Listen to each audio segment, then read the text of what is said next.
কেউ যদি জীবনে খুব বেশি সফল হতে চায়, খুব বড় ব্যবসায়ী হতে চায়, খুব বড় আলেম হতে চায়, খুব বড় ডাক্তার হতে চায়, তাহলে আল্লাহ রাসূল যেমন খুব মহান নবী, মাকাম মাহমুদ, অনেক বড় কিতাব কোরআন, শেষ নবীর দায়িত্ব, সর্বশ্রেষ্ঠ নবীর দায়িত্ব, এত মহান জায়গা অর্জন করার জন্য, এত বড় দায়িত্ব অর্জন করার জন্য যেমন আল্লাহ তাআলা রাসূলকে বলেছে আপনাকে রাতের সালাত আদায় করতে হবে, না হলে এই দায়িত্ব, এই সফলতা আপনি অর্জন করতে পারবেন না।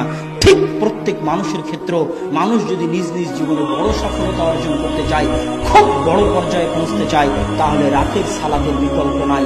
রাতের সালাত আপনাকে অনেক দূর এগিয়ে নিয়ে যাবে। এই দিনের মধ্যে কোনো কল্যাণ নাই, সকল কল্যাণ নিহিত আছে সকালে, সকল কল্যাণ, সকল বরকত নিহিত আছে সকালে। আল্লাহ রাসূল বলতেছেন ইন্নাল্লাহা জাআলা লিহাদিহিল উম্মাতাল বারাকাতা ফি বুকুরিয়া, আল্লাহ আমার উম্মতের জন্য বরকত রেখেছেন সকালে, আল্লাহ আমার উম্মতের জন্য বরকত রেখেছেন সকালে।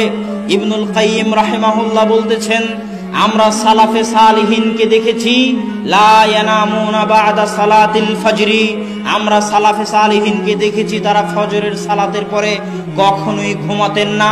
হাত্তা ফিশ শিদ্দাহ ওয়া ফিস সাফার, যদিও তারা কঠিন অবস্থার মধ্যে থাকেন না কেন, কঠিন সফরে থাকেন